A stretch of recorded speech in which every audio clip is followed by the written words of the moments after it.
resistor देखा पे बखत बाले चला नोआ रे मिटन कथा माने रंगाव से दो सेनेना आर को दाल के लाइट बंद ओंडे बरियड़ हेम्ब्रम हको दाल के दिया ट्राइब टीवी रिपोर्टर तार नाम मीडिया यूट्यूब सान्ताल रिपोर्टर चेतान रेगे अटैक चेदा अरे नेल बिन ओने कथा नुकु दो सहज को बुझेत को बुझे सहज एक को नामेत को नुकु चेत को चिका दड़े चलो नामे आबो चलो दाले मा नो नुका ओना न्यूज के जदी मिटन उड़िया तारा चे छतिक मीडिया को भरा उनी तो चे न बाको चिका दड़े मिट मचा रोड फोन करते धमक चे फोन करते कुली लहो बाको कुली दड़े काते चला से हम तो एक्टिव बाम ताहे कना चैनल रे हम बाहरे बाहरे दाणा बड़ाय ताहने खबर जहां लका बड़ाय कान ताहने बांगे एक्चुअली तो नेल जोहार असन बिलाई फ्रे सनाम को सागुन दाराम इन देवाशीष नय घाड़ी अब साथे जोपड़ाव रे मेना कातिया हो सांताली न्यूज रे ने रिपोर्टर ओनार जहां तो रमेश सोरेन गोंके अब साथे जोपड़ाव रे मेना कातिया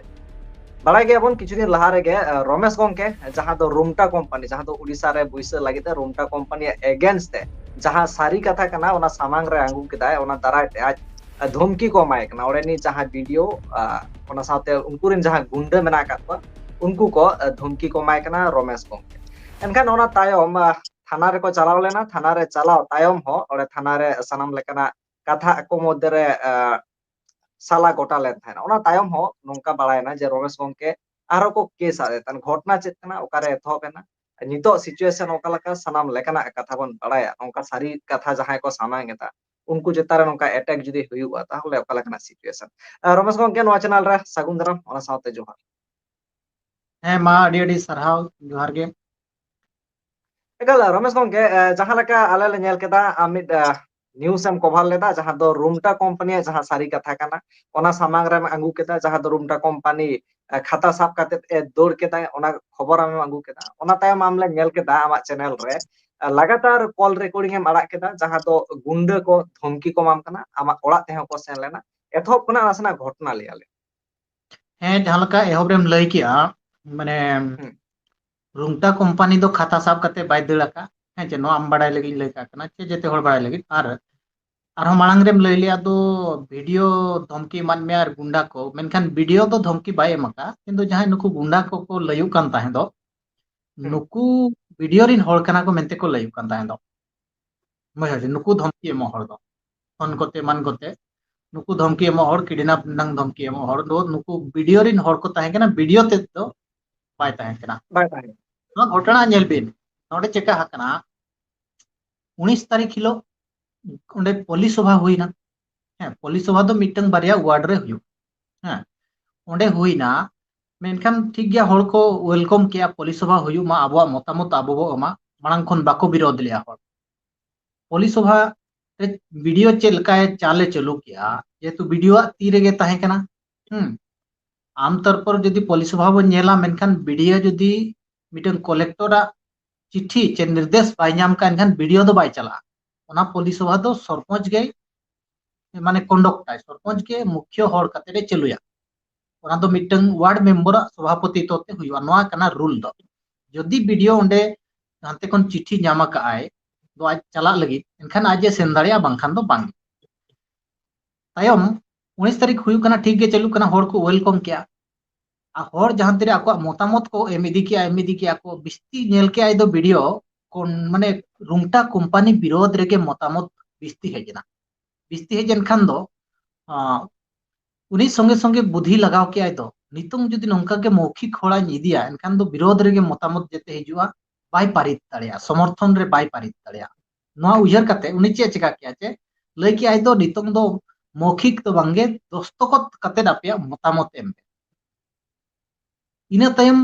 मिद बार होड़ गाने दस्तखत हचोकेत को चे बांगे रजिस्टर साब काते वीडियो उठाव कान ताहे होड़ को एसेट किदिया ताला को माराव किया स्कूल ओड़ा रे हुयु कान ताहे दो कोंटा बणी इना तायम होड़ जबरदस्ती को सिग्नेचर किया एनरे हो जेते दो बाको सिग्नेचर चावलेत गया एनखान वीडियो जबरदस्ती ओना रजिस्टर साब काते दे सेनेना ब्लॉक तायम होड़ रिजल्ट तो बाय लेत को ओना परवर्ती समय रे को खारोज का रिजल्ट तो बाय लेत को वीडियो सेनेना ब्लॉक ऑफिस होड़ को सेनेना बाय लेत को चेन हो बांगे होड़ दुड़ुब कते को निंदा 8टा रे जहां लका दाल केट को पे वीडियो पे नेल लेगा लाइट बंद कते पुलिस लगाव कते दाल केट ओंडे हो माने मिटंग hor ko lay ki awne ge lay ako do যদি উনা হর ওকালাকারে সমর্থন কই জরা 250 প্লাস হর ko সমর্থন কিয়া আর 70 80 হর ko বিরোধ কিয়া মেনতে যাহা ko lay কিয়া এনখান হর ko আচম্বি তিনা মেনে ko রেজিস্টার দেখা পে বখত বালে চালা নোয়া রে মিটং কথা মানে রাঙ্গাও সেত দো সেনেনা আর ko দাল কে ko লাইট বন্ধ করতে ওনে বরিয়ার হেমব্রম হকো দাল কে দিয়া ট্রাইব টিভি রিপোর্টার তার নাম মিডিয়া ইউটিউব চ্যানেল তাই উনি হকো দাল কে ওনা পরে গে আবদ নিউজ বো কভার কিয়া বুঝাচ্ছে ওনা পরে বো কভার কিয়া তো নোকা নোকা ঘটনা হইনা মেনখান ওন্ডে মিটং ভিডিও সান্তাল হল মেনায়া নুয়া ভূমিকা চেতন রে আবো নিউজ করে तो वीडियो मीटिंग संताल होड़ हुई करते नोड़े संताल होड़ मेना को नुकु को सफर kana नुकु उतासा चला kana मेनखान वीडियो कंपनी समर्थन इदी करते ओका लका ओंडे कमी किया नोआ चेतन रे आबो वीडियो बनाव किया मेनखान दो वीडियो जहां लका आड़ा kana इनिलो खन गे फोन को एहब किया वीडियो रिन गुंडा को जहां धमकी को मो कान ताय गुंडा मेनते को लयु kana इदु गुंडा kana को चिली kana को नोआ तो बाक बुझो kana माने उनको तो एक्चुअली तो गुंडा तो को मांग kana वाले खाली गुंडा मेनते को लयु kana हो गुंडा गुंडागिरी के नोआ दो नोआ कोई को लय थानी दो तम ओना परे आबो चेतन प्रेशर एहब माने प्रेशर को एम को एहब हाँ से ओड़ा को हेजना ओड़ा हेज कते ओड़ा रे मिटन ओकाय नाय उनी नो बेस बाय कमी केना नोंका आलोय कमी मा नोंका मिटन निंदा ओना हो 10 बजगान 9:30 10 बजगान हेज कते मिटन को हुला चमका हटो कदा 9-10 जन गान हर को हेजना और ओकय को कहलना उनको मा को उरुम केत को गया दिसम हर परवर्ती समय रे आको को उरुमिना तापरे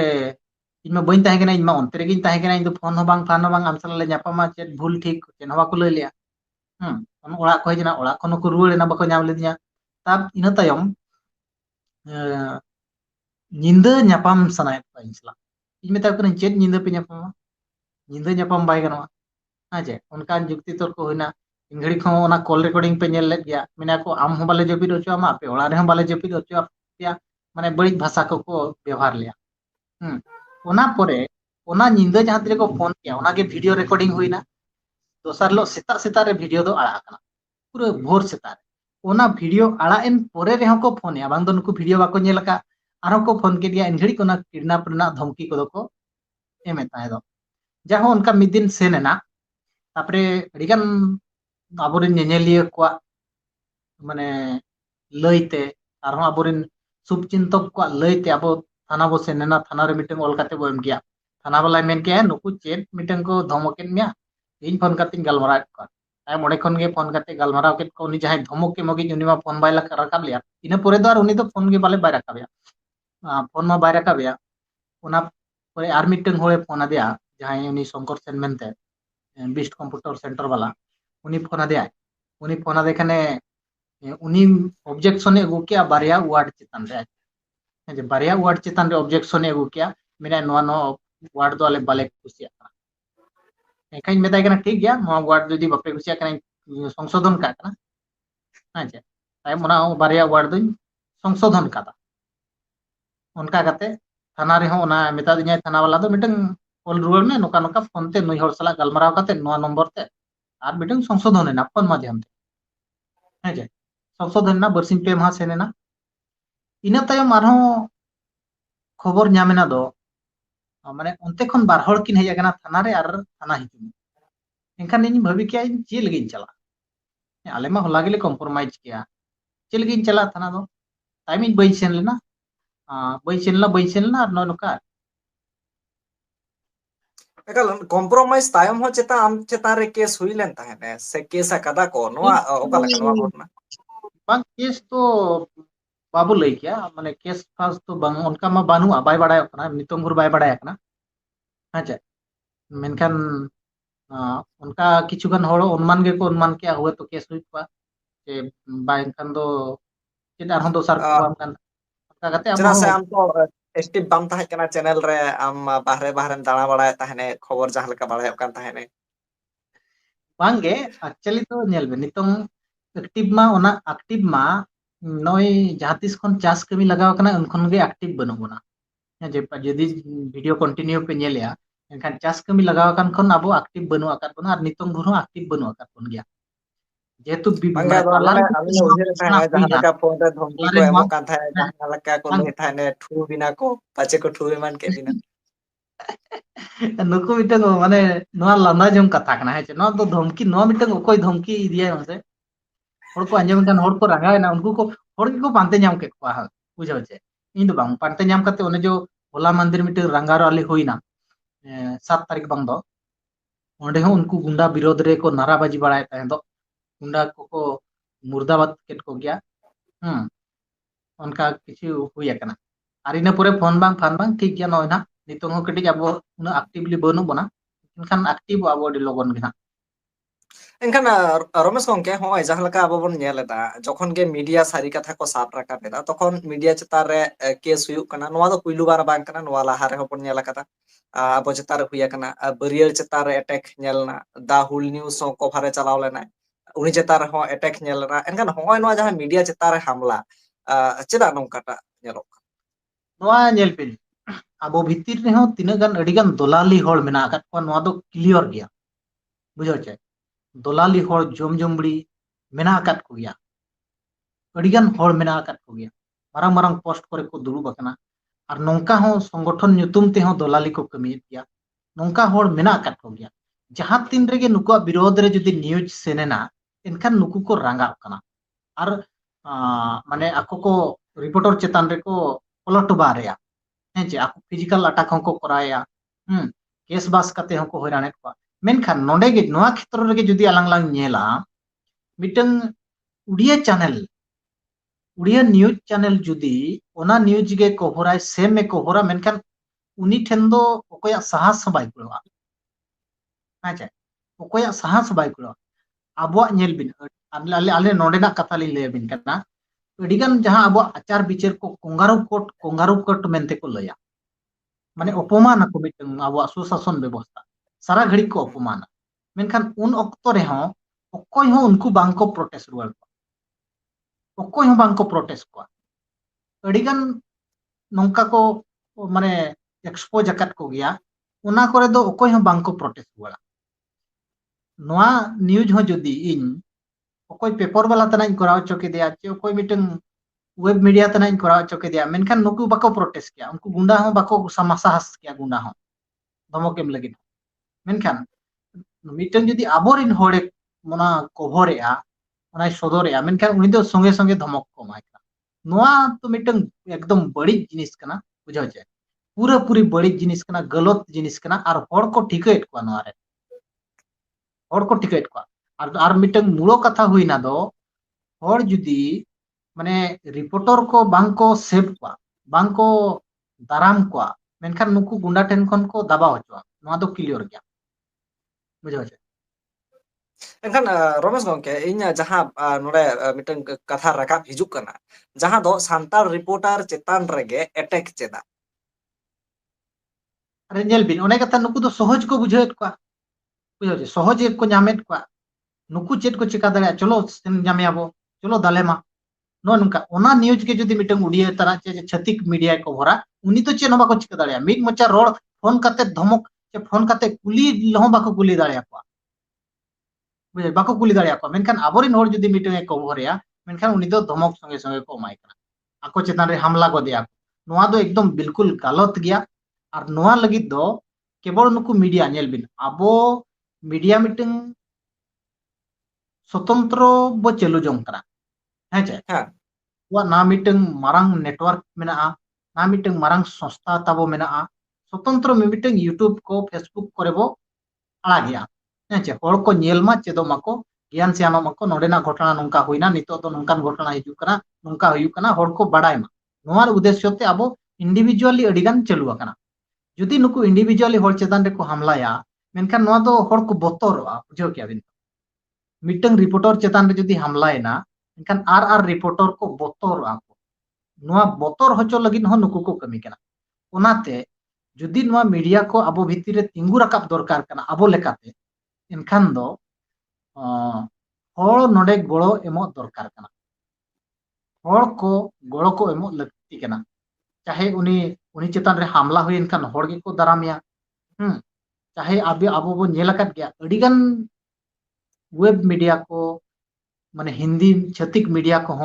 होड़ा गोड़ो सहयोग तेगे उनको को चालू का नोडे हो उनका गे होड़ा गोड़ो सहयोग मिटन दरकार कना आबो भितर और बांखान दो नुकु गुंडा को बाको दारामा नोडे जहां लका बरियर चेतान रे हमला हुईना इनको धमकाव केदिया और प्रोटेस्ट किया को होड़ उनको विरोध रे उनको गुंडा विरोध रे नो नुका दरकार कना बुझो चे गुंडा विरोध रे को प्रोटेस्ट किया गुंडा को हाय हाय केट को जुदी गुंडा पे सुधरो एनकान आको को गुंडा गिरिया होड़ जुदी होड़ नाम को लई किया दो आपे जुदी गुंडा पे सजावा आले बीर ले सजावा होड़ नोंका को रोड़ का जे नोंका होड़ मिटन सेफ एमा को दरकार कना नुकु सुरक्षा को दरकार कना पब्लिक चलो एक तो आड़ी तेगे हुईना एनते खान एक बार मुचाद कुकली सन हिजुआ जहां रूमटा कंपनी रे आर मिटन कथा सामांग रे हिजु करा जहां दो कृष्णा हासदा गोंके इंटरव्यू ताई नेल केता ना साथे इन हो उनिया इन हताव केता जहां रे लय दाय जे किछुगान संगठन को नवा रूमटा कंपनी बुइसे मा ओना खातिर ते पैसा को हताव कता हाँ नवा दो माने नवा कथा दो बांग करा रूमटा सुमुंग दो चेदा जहां एरिया रे कंपनी बैसवाय ओना एरिया रे दलाल क्रिएट को आमा प्रथम कमिताय नवा हुआ कंपनी संताल के कना को हाहड़ा कथा तो नवा कना रमेश गोंके संताल के कना हाँ संताड़ गे माने इन बन मेनिया संताड़ बांगे मेनते जहां एरिया रे गे कंपनी माने प्रथम में बोलोआ दलाल गे मांगे सापवा बुझो चे दलाल गे मांगे बनाव को ओना एरिया रे टिकी निकी इनफॉरमेशन इदिया बुझो चे टिकी निकी तीना और मेना को तीना ये माने खाताधारी मेना को तीना बिना खाताधारी मेना को जेते टिकी निकी इनफॉरमेशन अकोय होड़ ओका समर्थक को होड़ कना को ओना टिकी निकी उनको दलाल माध्यम तेगे इनफॉरमेशन इदिया ओंडे हो उनका गे नवा कथा दो बांग करा ओंडे हो उनका गे तीना गान होड़ को नेल बिन मांग एहब तोरा जहां तिडे 22 गान रे अब ओना तुबो सेन लेना होड़ को सला बुका पालमाराव लिया उन घड़ी उनको होड़ एकदम जोरदार को विरोध तहन माने जोरदार मेसा कते जेते होड़ को विरोध तहन दो आसार कपी खांडवा साब कते को कलकला कान थाय ओना वीडियो को मेना गया होटन ताई उनको भीतर खन गे मिट बार होड़ नेल केट को दो कंपनी समर्थन रे को आंदोलनया अब सानतार होड़ गे चेन nyutum उनिया बई उयहरेया हैं उनी ओना मा वीडियो ताई मेना पब्लिकली बुझे विरोध तहने अरे आंदोलन तहन इनका ओका लका उनी कन्वर्ट होटना हैं जे ओका लका कन्वर्ट नो नोंका गे दलाल दो मेना आकात को गया संगठन रिन को हो और माने नोंका नेताड़िया दलाली को हो मेना आकात को गया बिना संगठन वाला नेताड़िया जहां कुजी नेता को मेता को नुकु हो मेना आकात को गया नुकु हो अब उरुम दरकार कना माने बेस ठीक जहां आंदोलनकारी कना को नुकु को फरक दरकार कना नुकु को उरुम कते नुकु को सला ओका लका डील हुआ तिनंग भुर नुकु सला बो रोपड़ा तिनंग भुर बाबो रोपड़ा ओका ओका रे नुकु बो रोचो ओका ओका सर दो मेसा को ओका ओका रे दो बाबो मेसा को नोआ नुकु होड़ नोआ बेस लेका माने ako पूरा नीति नियम भितर को तहन दरकार बांखान दो अब बो भबिया नुई दो आबोरिन होड़ कान गया एकदम चिकन चिकन को भाषड़ा भितर ते तो कंपनी सला को डीला आबोरिन होड़ कान गया मेनते बो भबिया मेनखान भितर ते तो कंपनी लगी कमिया आंदोलन डाइवर्ट लगी नोडे हेज कोय नोंका अडिगान हुई kana abo nyel bin na kolingo nogor he unka हुई kana नोडे छतिक नेता को हेजना आंदोलन डाइवर्ट लगी के हैं अब सांतार नेता हो मिटंग हेजना अडी माराम पुरुधुल नेता हैं जे नितों बेरल दाय प्रचार बड़ाया उनी हो ओंडे सेटल लेना आंदोलन डाइवर्ट लगी कमी बलेया नोडे हो उनका मेना को गया और बाहरे खन हो nyutuman नेता को हिजु गया नोडे और को हिजु कान गया हैं जे उनको उरुम दरकार काना बिस्ती काते ओना जहां को नेतृत्व या उनको होड़ ओना उनको को उरुम काते उनको को सला हो कलका लड़ाई हुआ डिप्लोमेटिक अप्लाई करते उनको को दाराम दाड़िया को गया चलो आयमा सारा रमेश गोंके आमा आम कथाम दोहो केदा दिसम हल को बाड़ाय दाड़ाय कना पे सिचुएशन ओका लका चला कना ओका लका आबोरिन हल को मेना कात को जहां दो ओड़ा ढिंकी तैयार बन मेता को कना उनको को ठेका दरकार कना तबे नागे नवारे जितकर नामो बाखान दो अनाट गया मानगा रमेश गोंके सारा दिसम हल को आपे को चेर उयहर दारा निहति कमेंट तराते सदर ताबन पे शुद्ध दर्शक आलो पे ताहना वीडियो शेयर पे उयहर ताबन पे जे चेक चला कना दिसम रमेश गोंके मानगा जोहार डी डी सारा मा जोहार